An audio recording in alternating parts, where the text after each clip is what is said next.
Conversamos esta noche con el senador de Demócratas, Matías Walker. Senador, ¿cómo está? Muy buenas noches, gracias por acompañarnos. Hola Álvaro, ¿qué tal? Los saludo desde La Serena, encantado. ¿Con qué sensación le deja su reunión con el ministro Arrau a propósito de toda la polémica que se ha dado por la agenda de seguridad? ¿Con qué sensaciones salió de esa reunión? Con la satisfacción del deber cumplido. Yo le hice entrega al ministro de Seguridad de una propuesta concreta de 30 proyectos de ley que a nuestro juicio tienen que ser priorizados en materia de seguridad, algunos de ellos que llevan mucho tiempo en discusión, como regla del uso de la fuerza, infraestructura crítica, inteligencia económica para perseguir la ruta del dinero, que es fundamental para enfrentar el crimen organizado. Lo propio en nuestro proyecto que permite segregar al crimen organizado en las cárceles para que no cometan delitos desde las cárceles, proyecto que habíamos presentado hace 2 años atrás. Y también una convicción del deber cumplido en cuanto a decirle al ministro de Seguridad, viéndonos las caras, ¿no?, porque me parece totalmente ineficaz e inadecuado el proyecto de reforma constitucional que ha dividido a los chilenos y que no hay ningún jurista que lo avale, ¿no? Sí, ahora, ¿vio intenciones de retirar la reforma, modificar sustancialmente? ¿Con qué disposición vio el ministro Arrau? Yo creo que el ministro Arrau no tiene disposición a retirar el proyecto, lo cual a mi juicio es un error. Yo creo que lo que tenemos que hacer es concentrarnos en esta agenda legislativa. Yo hoy presenté un listado de 30 proyectos de ley que a nuestro juicio tienen que ser priorizados, que tienen que ver con darle más atribución a Carabineros, a las Fuerzas Armadas, a la PDI, a Gendarmería, proyectos que vienen hace mucho tiempo en tramitación, pero no veo al ministro de Seguridad con ánimo de retirar el proyecto, sí de bajarle la urgencia.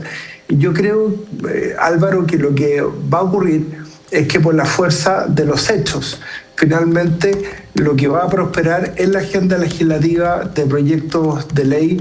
Algunos están en la Comisión de Seguridad, otros en la Comisión de Constitución, otros en la Comisión de Defensa, otros en Comisión Mixta en su trámite final, como la RUC e Inteligencia Económica.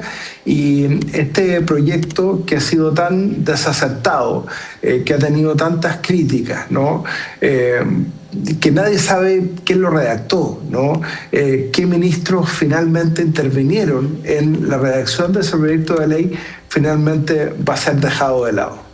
Claro, ahora en ese sentido significaría, por ejemplo, acotar muchos de los aspectos que han sido discutidos. Hablemos, por ejemplo, del estado de excepción, ¿no?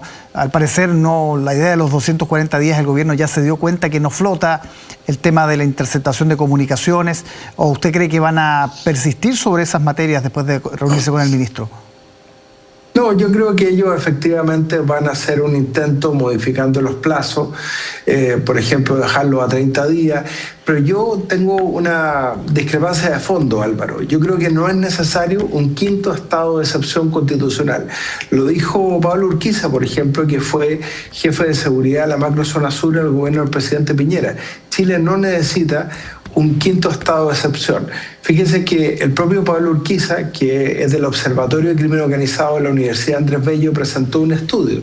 Desde que se aprobó el estado de emergencia, que hoy día está vigente en la macrozona sur, hasta el día de hoy, han bajado significativamente los delitos, los hechos de violencia. Este mismo estado de emergencia permitió, en el pleno estallido social, que las Fuerzas Armadas colaboraran con Carabineros en resguardo del orden público. Entonces, no es necesario crear un nuevo estado de excepción constitucional, sea que dure 30 días, que dure 240 días, y mucho menos en la forma que estaba planteado, obligando a los chilenos a encerrarse en sus casas prácticamente 8 meses, permitiendo detenciones arbitrarias, afectando el derecho a la libertad individual, interceptando las comunicaciones de todos los chilenos, cuando hoy día tenemos una ley de crimen organizado que aprobamos el año 2024 que permite interceptaciones telefónicas, pero a quienes participen del crimen organizado y no a todos los ciudadanos como propone este proyecto de reforma constitucional. Sí, y sobre la reforma misma, que tiene que ver también con las garantías constitucionales, sobre todo el tema de acceso a salud, educación de los reos, que prácticamente los dejaba sin posibilidades de reinserción. Esa materia, ¿qué posibilidades de recular tiene el gobierno sobre ese punto, por ejemplo?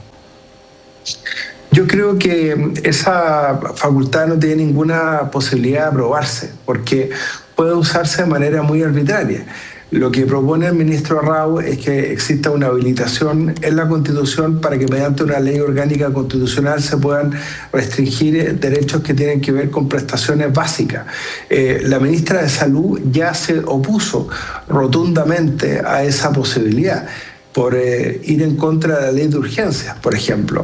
Ministra de Salud que salió, y me alegro mucho, la ministra mejor evaluada del gabinete en la encuesta académica. Yo creo que hay un respaldo ciudadano a que no pueden afectarse derechos sociales, que los derechos sociales son universales. Pensemos en las vacunas, por ejemplo, pensemos en un tratamiento de GES, como está hoy día redactada, la norma permite afectar derechos básicos como el derecho a la salud. Así lo dice expresamente ese proyecto de reforma constitucional. Entonces, yo creo que este proyecto no tiene ninguna viabilidad de ser aprobado y por el contrario tenemos que concentrarnos en esta agenda de 30 proyectos de ley.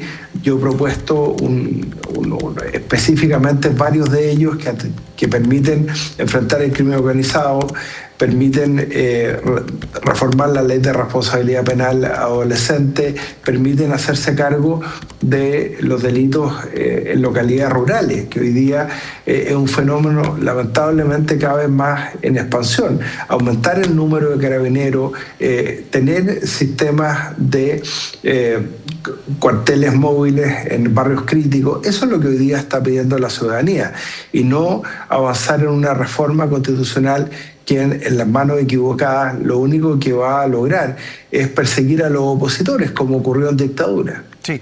Lo cambio de tema, senador, para hablar de la derrota que sufrió el gobierno en el Tribunal Constitucional a propósito de este tema de la reposición de servicios básicos. 9-1 fue bastante contundente. ¿Cómo lo interpreta usted y cómo debería tomarlo el gobierno también? Era una derrota absolutamente previsible, como ustedes mismos señalan muy bien en la nota, Álvaro, porque dentro de una ley miscelánea que era muy miscelánea, porque la mega reforma abarcó un conjunto de normas muy amplia, efectivamente se presentó por parte de senadores y diputados esta posibilidad de obligar a las empresas de servicios a reponer en 48 horas servicios básicos bajo estado de catástrofe. No es una norma permanente, bajo estado de catástrofe. A mí me hizo mucho sentido y yo voté a favor, porque de hecho en la región de Coquimbo tuvimos localidades que durante 7 días no tuvieron suministro eléctrico o de consumo de agua potable, y para qué hablar de telefonía celular. La comuna de Río Hurtado hasta el día de hoy está afectada, incomunicada completamente vía telefonía celular. Entonces a mí me hizo mucho sentido esta norma. Ahora, si el gobierno no estaba de acuerdo con el plazo 48 horas, debió presentar una indicación modificando los plazos o debió presentar un veto. Podría haber presentado un veto sustitutivo, por ejemplo, modificando la norma, pero optó por un mal camino, que era recurrir al Tribunal Constitucional.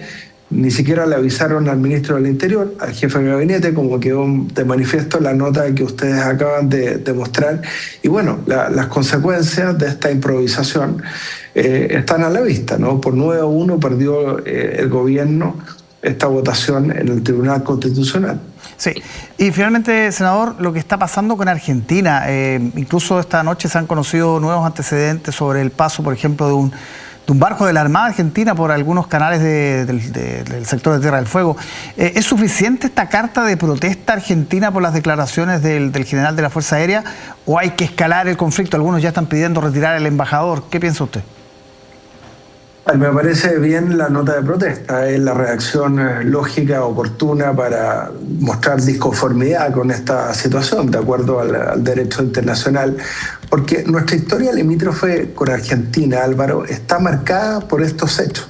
Yo le recomiendo mucho un libro de Guillermo Parvex que es sobre la historia limítrofe con Argentina, cómo hemos perdido 1 millón de kilómetros cuadrados de territorio por este tipo de situaciones, porque Chile siempre ha tenido una vocación pacífica de resolución de controversias, pero Argentina siempre ha actuado con el tejo pasado, como decimos en buen chileno, y va generando estas declaraciones, va modificando los mapas unilateralmente.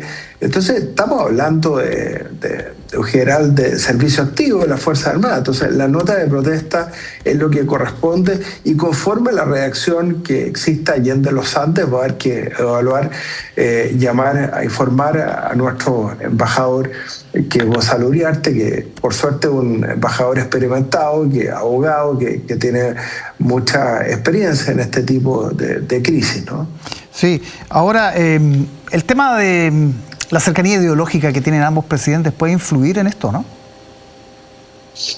Bueno, yo espero que no, porque finalmente los populismos nacionalistas llevan a esto, ¿no? Entiendo que finalmente se ha desacoplado de estas declaraciones en la Casa Rosada, pero hay que verlas con mucho cuidado, porque en tiempos de caudillismo, de populismo, de nacionalismo, claro, pueden aflorar fácilmente este tipo de declaraciones, sobre todo en periodos preelectorales. Hay que tener mucho cuidado, la reacción de Chile tiene que ser muy contundente. Me parece que en primer término la reacción de nuestra Cancillería con una nota de protesta creo que es la adecuada.